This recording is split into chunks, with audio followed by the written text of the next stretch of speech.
जय हिंद साथियों, मैं हूं कुमार ओनिस और आप देख रहे हैं नॉलेज वर्ल्ड। तो सोशल साइंस क्लास 10th का ये आपका बोर्ड क्वेश्चन होगा। सारे सवाल अपने आप में अति महत्वपूर्ण, ठीक है ना। और ये क्वेश्चन जो है आपके एग्जाम्स के लिए काफ़ी लाभप्रद है, तो इसको हम जरूर देखेंगे, ठीक है। और सारे सवाल का जो है ना हम लोग यहाँ पे जो है ना एनालिसिस भी करेंगे, ताकि इन फ्यूचर आपके लिए लाभप्रद हो।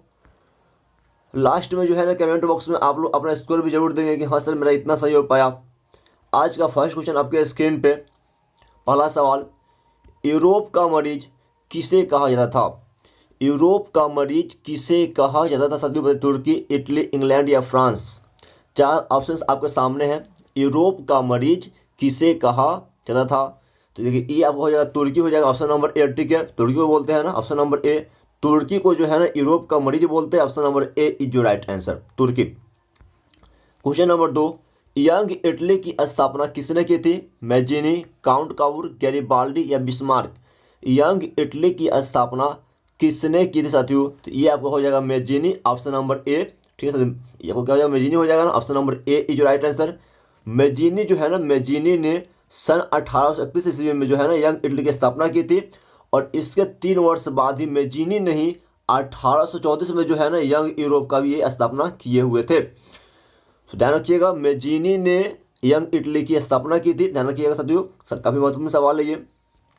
क्वेश्चन नंबर 3, अंतर्राष्ट्रीय महिला दिवस कब मनाया जाता है?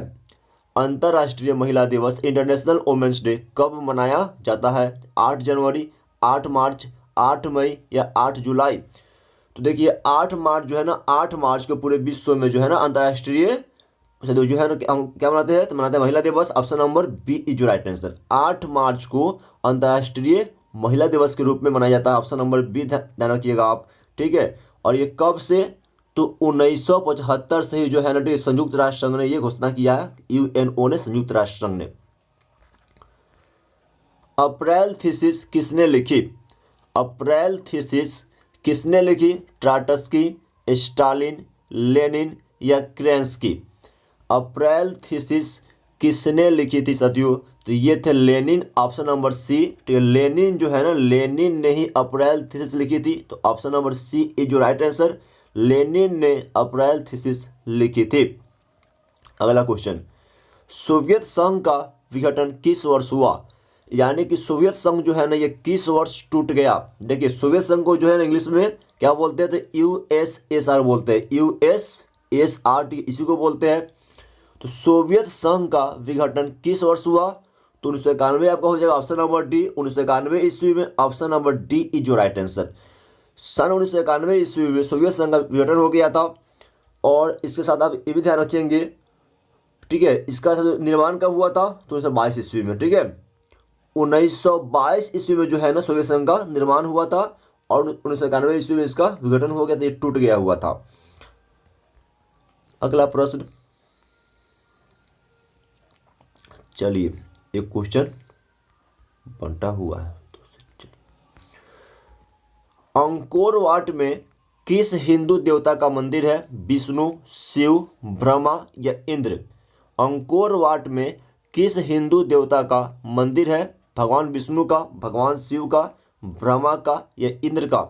तो ये हो जाएगा भगवान विष्णु, ऑप्शन नंबर ए, ठीक है। अंकोर वाट का मंदिर जो कि कंबोडिया में है, तो वो भगवान विष्णु को समर्पित है। और इसका निर्माण 12वीं शताब्दी में राजा सूर्यवर्मा द्वितीय ने करवाया था, जो कि कंबुज वंश के थे। अगला प्रश्न, गांधी जी को महात्मा की उपाधि किसने दी थी? गांधी जी को महात्मा की उपाधि किसने दी थी साथियों? तो ये दिया था रविंद्रनाथ टैगोर ने। ऑप्शन नंबर ए, गुरुदेव रविंद्रनाथ टैगोर ने जो है ना गांधी जी को महात्मा की उपाधि दी थी। और रविंद्रनाथ टैगोर को जो है ना गांधी जी ने गुरुदेव की उपाधि दी थी। इसके अलावा आप ये भी ध्यान रखिएगा कि गांधी जी को सबसे पहले राष्ट्रपिता सुभाष चंद्र बोस ने कहा था।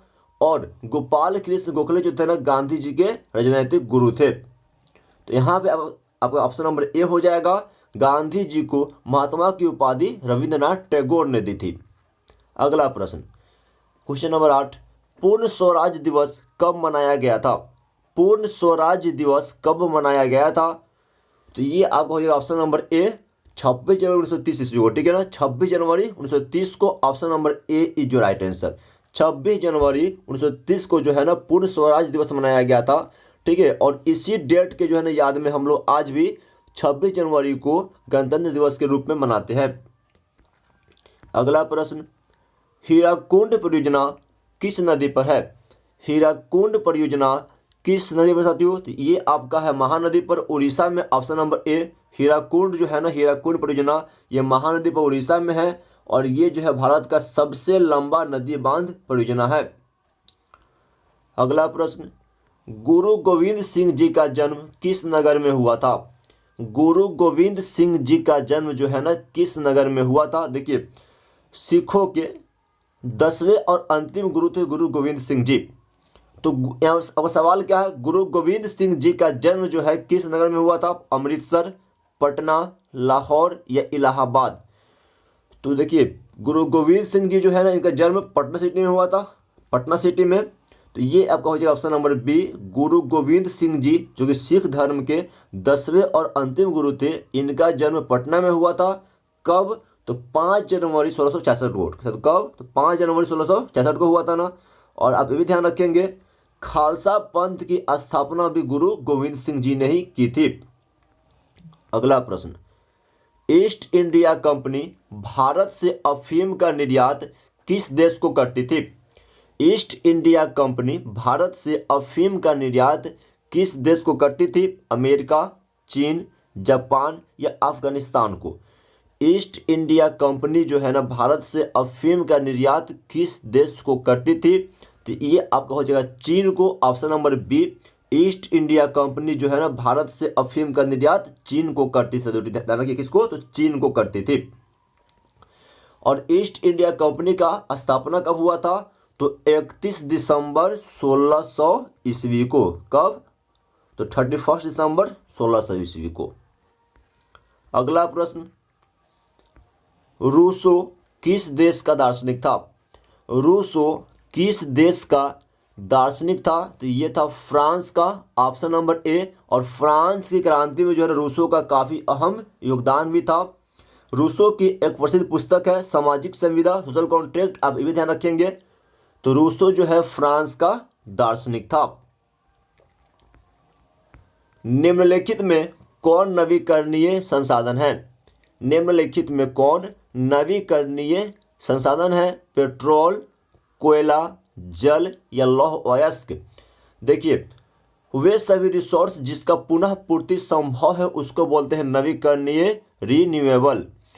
तो यहाँ पर से देखिए, पेट्रोल, कोयला और लौह अयस्क ये सब ऐसे हैं जो एक ही बार में समाप्त हो जाते हैं, जबकि जल जो है ना इसका पुनः पूर्ति संभव है। तो जल जो है आपका नवीकरणीय हो जाएगा। Option number C is your right answer. अगला प्रश्न, जामनगर तेल शोधक कारखाना किस राज्य में साथियों? देखिए, जामनगर जो है ना रिफाइनरी, ये किस राज्य में है? यहाँ पर 4 ऑप्शन है, गुजरात, आंध्र प्रदेश, असम या तमिलनाडु। जामनगर रिफाइनरी जो है ना किस राज्य में साथियों? तो ये आपका है गुजरात में। ऑप्शन नंबर यहाँ पे ए हो जाएगा। जामनगर जो है ना ये गुजरात में है और ये वर्तमान में जो है रिलायंस इंडस्ट्रीज के अंदर में है। ठीक है ना, जामनगर साथियों जो वर्तमान में रिलायंस के अंदर में है। तो यहाँ पे ऑप्शन नंबर ए हो जाएगा, जामनगर गुजरात में है। अगला प्रश्न, तारापुर परमाणु विद्युत केंद्र किस राज्य में है? तारापुर परमाणु विद्युत केंद्र जो है ना ये किस राज्य में साथियों? तो ये आपका है महाराष्ट्र में। ऑप्शन नंबर बी, तारापुर जो है ना एशिया का पहला परमाणु विद्युत गृह है। ठीक है ना, एशिया का first atomic power station Tarapur Maharashtra में है। Option number B is your right answer. पर्यावरण संरक्षण हेतु पहला विश्व शिखर सम्मेलन कहाँ हुआ था? पर्यावरण संरक्षण हेतु पहला विश्व शिखर सम्मेलन कहाँ हुआ था? स्टॉकहोम, मॉस्को, पेरिस या न्यूयॉर्क? तो देखिए, फिनलैंड की राजधानी जो है ना स्टॉकहोम में 5 जून, कब? 5 जून 1972 को जो है ना साथियों, ठीक है, पहला विश्व शिखर सम्मेलन हुआ था। देखिए, तो कहाँ पे साथियों? ये आपका स्टॉकहोम में हुआ था ना। फिनलैंड की राजधानी स्टॉकहोम में 5 जून 1972 को पर्यावरण संरक्षण के लिए पहला विश्व शिखर सम्मेलन हुआ था। ठीक है, और इसीलिए जो है ना आज भी प्रत्येक वर्ष 5 जून को जो है हम लोग क्या मनाते हैं? तो पर्यावरण दिवस मनाते हैं। ठीक है ना, तो इसी डेट की याद में आज भी 5 जून को प्रत्येक वर्ष पर्यावरण दिवस के रूप में मनाते हैं। इसके बाद जो है 1992 ईस्वी में, कब, 1992 ईस्वी में जो है ना, ब्राजील के रियो डी जेनेरियो में एक पर्यावरण सम्मेलन हुआ था। तो ये आपका हुआ था 22 अप्रैल 1992 को, ठीक है। और इसी डेट को जो है ना याद में हम लोग 22 अप्रैल को पृथ्वी दिवस के रूप में मनाते हैं। और प्रत्येक 5 वर्ष के बाद पर्यावरण सम्मेलन मनाया जाता है। तो इसका आपका उत्तर क्या हो जाएगा? स्टॉकहोम हो जाएगा, ठीक है ना। पर्यावरण संरक्षण हेतु पहला विश्व शिखर सम्मेलन जो है फिनलैंड की राजधानी स्टॉकहोम में हुआ था। ऑप्शन नंबर ए। 1992 ईस्वी में पृथ्वी सम्मेलन कहाँ हुआ था? 1992 ईस्वी में पृथ्वी सम्मेलन कहाँ हुआ था? ढाका, कोलंबो, बीजिंग या रियो डी जेनेरियो? देखिए, तो अभी आपको बताया गया, सबसे पहले आपको साथ हुआ था फिनलैंड में, और इसके बाद हुआ था रियो डी जेनेरियो यानी कि ब्राजील में, ठीक है ना। तो ये आपका हो जाएगा ऑप्शन नंबर डी। 1992 ईस्वी में जो है ना, 1992 ईस्वी में पृथ्वी सम्मेलन रियो डी जेनेरियो ब्राजील में हुआ था। ऑप्शन नंबर डी इज जो राइट आंसर। 22 अप्रैल 1992 को हुआ था, 22 अप्रैल 1992 को। इसीलिए जो है ना 22 अप्रैल को हम लोग आज भी इसी की डेट की याद में पृथ्वी दिवस के रूप में मनाते हैं। तो option number D, Rio de Janeiro, Brazil. अगला प्रश्न, भारत में कोयले का सर्वप्रमुख उत्पादक राज्य कौन है? भारत में कोयले का सर्वप्रमुख उत्पादक राज्य कौन है? उड़ीसा, झारखंड, पश्चिम बंगाल या छत्तीसगढ़? तो देखिए, ये आपका हो जाएगा Jharkhand, option number B. India में जो है ना कोयले का सबसे प्रमुख जो आपका स्टेट है ना, ये आपका हो जाएगा Jharkhand, option number B. India में, भारत में कोयले का सर्वप्रमुख प्रोड्यूसर स्टेट झारखंड हो जाएगा, ऑप्शन नंबर बी इज जो राइट आंसर। झारखंड जो है ना बिहार से ही अलग हुआ है, ये भी ध्यान रखिएगा। कब? 15 नवंबर 2000 ईस्वी को। हेमंत सोरेन अभी झारखंड के मुख्यमंत्री है। क्वेश्चन नंबर 19, भारत में सर्वप्रमुख चावल उत्पादक राज्य कौन है? भारत में सर्वप्रमुख चावल उत्पादक राज्य कौन है? पश्चिम बंगाल, बिहार, उत्तर प्रदेश या केरल? भारत में सर्वप्रमुख चावल उत्पादक कौन होगा आपका? ये तो ये आपका हो जाएगा पश्चिम बंगाल ना, ऑप्शन नंबर ए। पश्चिम बंगाल जो है ना चावल के मामले में से नंबर 1 पे है। इसके बाद आपका है उत्तर प्रदेश, ध्यान रखिएगा। फिर इसके बाद मध्य प्रदेश, फिर बिहार, ये सब राज्य आते हैं। तो चावल के लिए जो है ना नंबर 1 पे फर्स्ट में Paschim Bangal, option number A is जो right answer. Question number 20, Bharat में रेडियो का पहला प्रसारण किस वर्ष हुआ था? भारत में रेडियो का पहला प्रसारण किस वर्ष हुआ था साथियों? तो ये आपका हुआ था 1923 ईस्वी में, ऑप्शन नंबर ए। कब? 1923 में हुआ था ना, ऑप्शन नंबर ए इज जो राइट आंसर, ठीक है। इसके अलावा ठीक है, अभी ध्यान रखिएगा। देखिए, सबसे पहले कब? तो 23 जुलाई 1923 को, 23 जुलाई 1923 को जो है इंडिया में पहला रेडियो का प्रसारण हुआ था। और इसी डेट के जो है ना याद में हम लोग आज भी 23 जुलाई को प्रत्येक वर्ष राष्ट्रीय प्रसारण दिवस के रूप में मनाते हैं। क्या? राष्ट्रीय प्रसारण दिवस 23 जुलाई। इसके बाद जो है ना ध्यान रखिएगा आप, इसके बाद 1936 ईस्वी में जो है ना, 1936 ईस्वी में जो है जो रेडियो है ना, रेडियो माफ कीजिए थोड़ा सा, रेडियो का नाम बदल करके ऑल इंडिया रेडियो कर दिया गया। क्या? All India radio.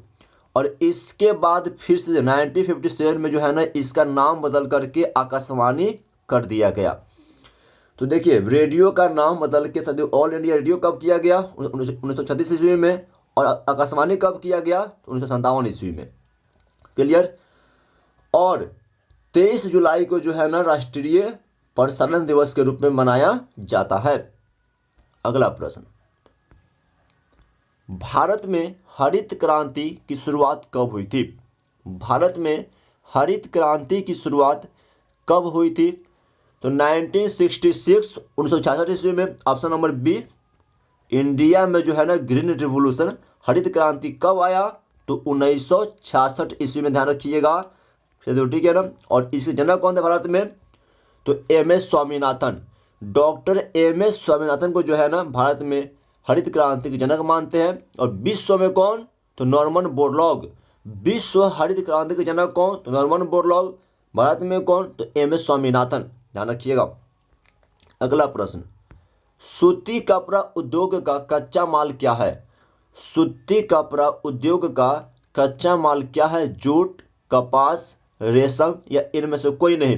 तो ये आपका हो जाएगा कपास, ऑप्शन नंबर बी। कपास जो है ना सूती कपड़ा उद्योग का कच्चा माल है। और कपास जो है काली मिट्टी के लिए उपयुक्त होती है। काली मिट्टी सबसे अधिक महाराष्ट्र और गुजरात में पाई जाती है। क्लियर। और काली मिट्टी का ही अन्य नाम रेगुर मृदा भी है, तो ये भी आप ध्यान रखेंगे। क्वेश्चन नंबर 23, रेशमी वस्त्र उत्पादन का प्रमुख केंद्र है कौन सा? लखनऊ, पटना, कानपुर या भागलपुर? रेशमी वस्त्र उत्पादन का प्रमुख केंद्र इनमें से कौन है? तो ये आपका हो जाएगा बिहार का भागलपुर, ऑप्शन नंबर डी। ठीक है ना। बिहार का साथियों जो भागलपुर है ना, ये रेशमी वस्त्र उत्पादन के लिए प्रमुख केंद्र है। और यदि राज्य का बात करें, ठीक है, राज्य का बात, तो रेशमी वस्त्र के मामले में सबसे पहले आंध्र प्रदेश, फिर असम, फिर बिहार और फिर गुजरात हो जाएगा। लेकिन यहाँ पे जो ऑप्शंस है ना, इसके अकॉर्डिंग आपका भागलपुर बेस्ट चॉइस। आगे बढ़िए। उर्वरक कारखाना अवस्थित है कहाँ पे? बरौनी, बांका, भगवानपुर या बगहा में? उर्वरक कारखाना जो है ना, फर्टिलाइजर फैक्ट्री, इनमें से कहाँ पे साथियों? तो ये आपका हो जाएगा बरौनी में, ऑप्शन नंबर ए। ठीक है ना। बिहार के जो है ना, बिहार के बरौनी में आपका है, तो option number A is your right answer. उर्वरक कारखाना बिहार के बरौनी में है।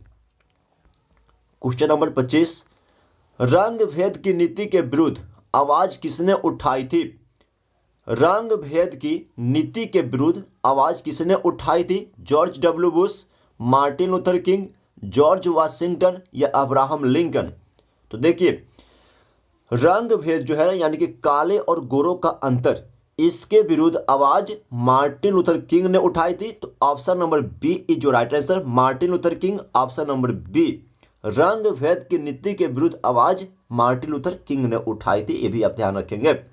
अगला प्रश्न, धर्म को समुदाय का मुख्य आधार मानने वाले व्यक्ति को क्या कहते हैं? धर्म को समुदाय का मुख्य आधार मानने वाले व्यक्ति को क्या कहते हैं? जातिवादी, सांप्रदायिक, धर्मनिरपेक्ष या आदर्शवादी? ये आपका हो जाएगा सांप्रदायिक, ऑप्शन नंबर बी।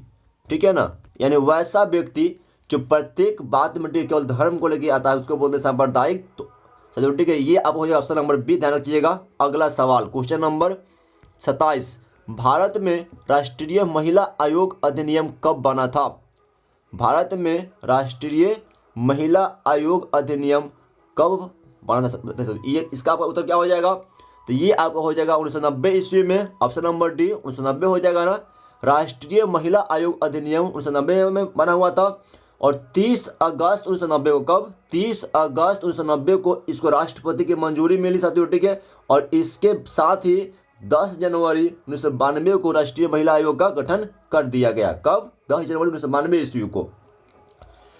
राष्ट्रीय महिला आयोग की पहली प्रमुख कोटा पटनायक थी। और वर्तमान में जो है ना, रेखा शर्मा राष्ट्रीय महिला आयोग की अध्यक्ष है, चेयरमैन है। अगला सवाल, भारत में संविधान सभा का गठन कब हुआ था? भारत में संविधान सभा का गठन कब हुआ था? देखिए, ये आपका हो जाएगा 1946 1946 हो जाएगा ना, ऑप्शन नंबर ए, माफ कीजिएगा। ठीक है ना। तो देखिए, संविधान सभा का गठन कब हुआ था आपका? तो 1946 में हुआ था।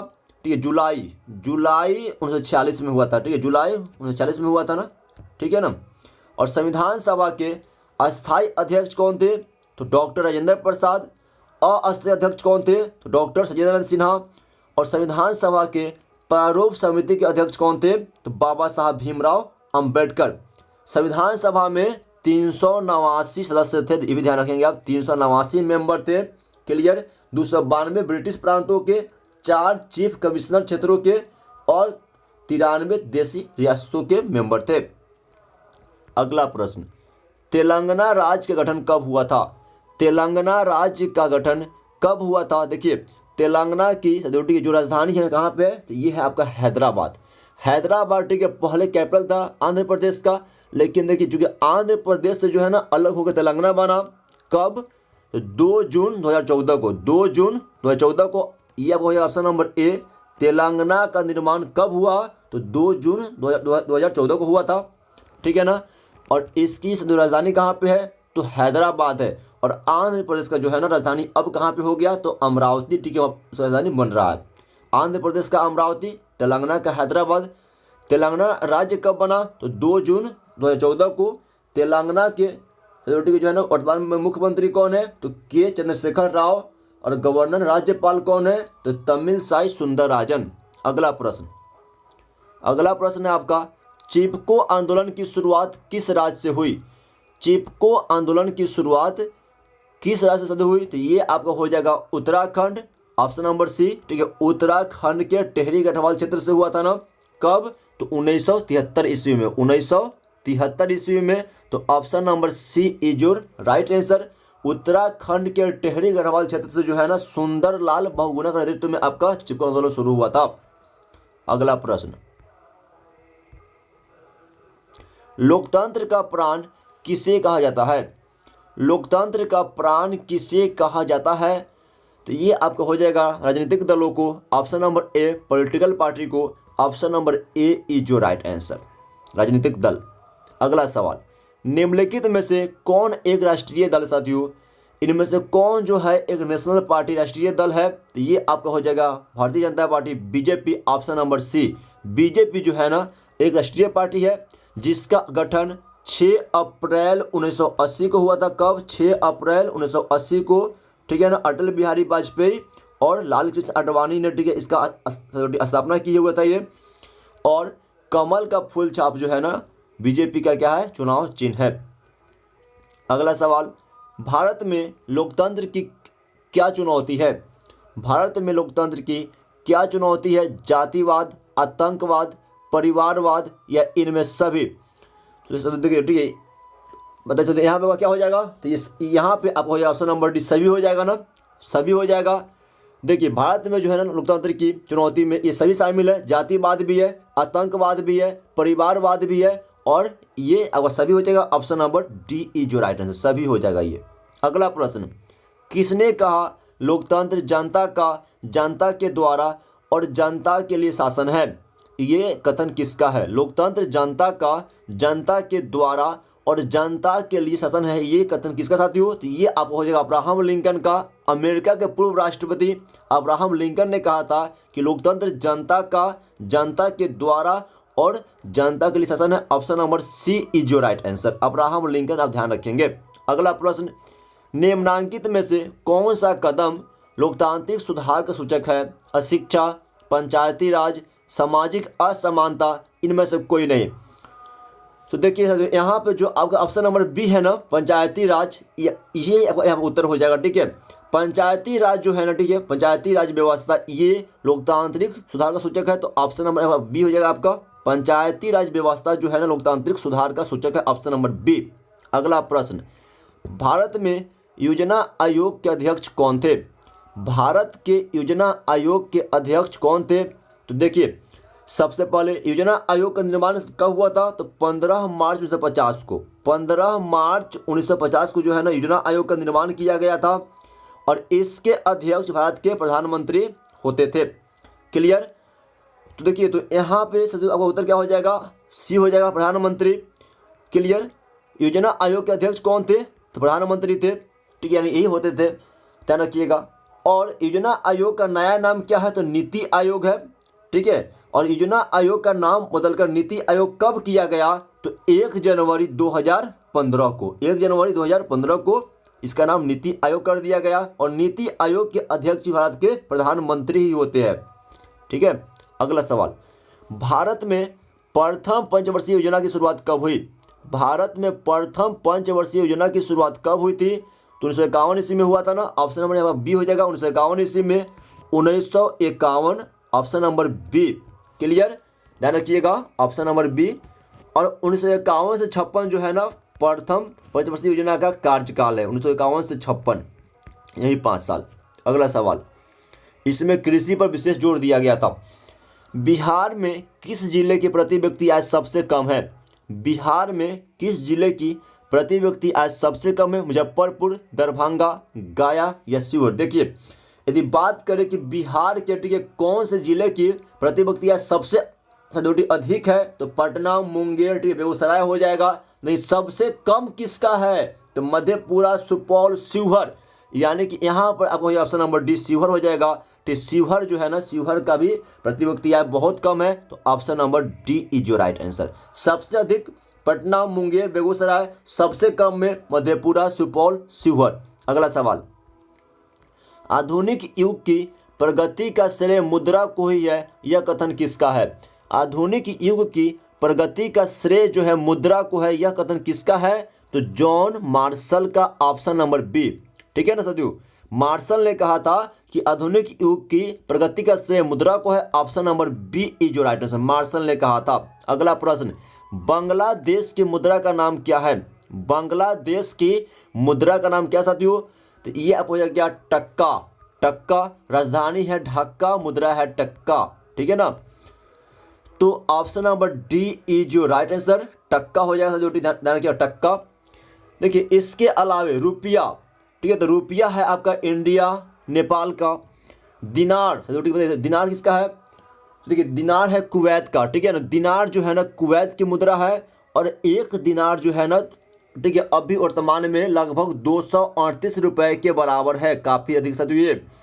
और यूरो जो है ना, यूरो ये यूरोपीय संघ का मुद्रा है, जैसे कि ठीक है ऑस्ट्रिया का हो जाएगा, बेल्जियम का, जर्मनी, लग्जमबर्ग, इटली इत्यादि का यूरो मुद्रा है। अगला प्रश्न, भारत में सहकारिता आंदोलन की शुरुआत कब हुआ था? भारत में सहकारिता आंदोलन का प्रारंभ कब हुआ था साथियों? तो ये आपका हो जाएगा 1904 में, 1940 ईस्वी में, ऑप्शन नंबर सी। कब?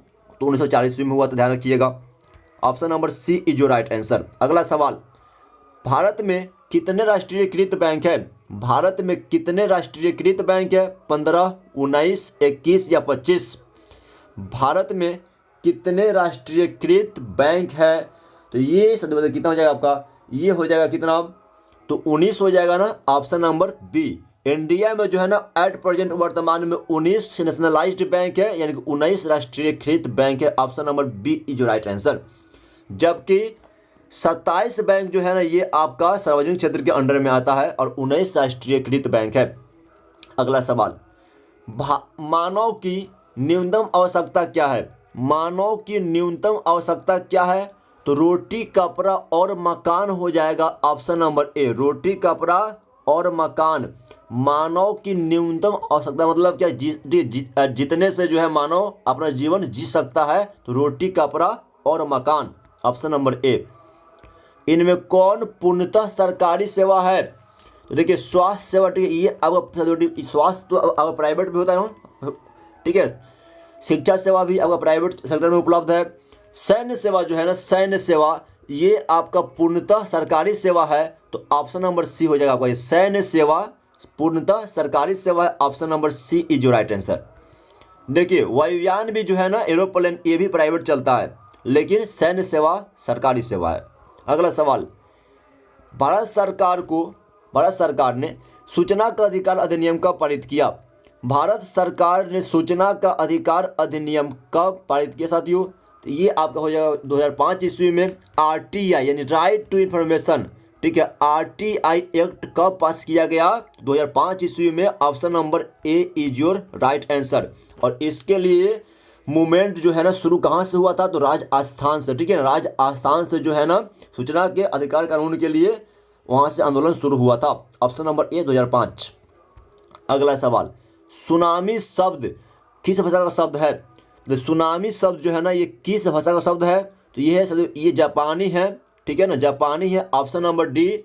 और देखिए ये जो है ये बनता है तसुनामी से, TSUNAMI, ठीक है, इसी से बनता है सुनामी, तसुनामी से बनता है।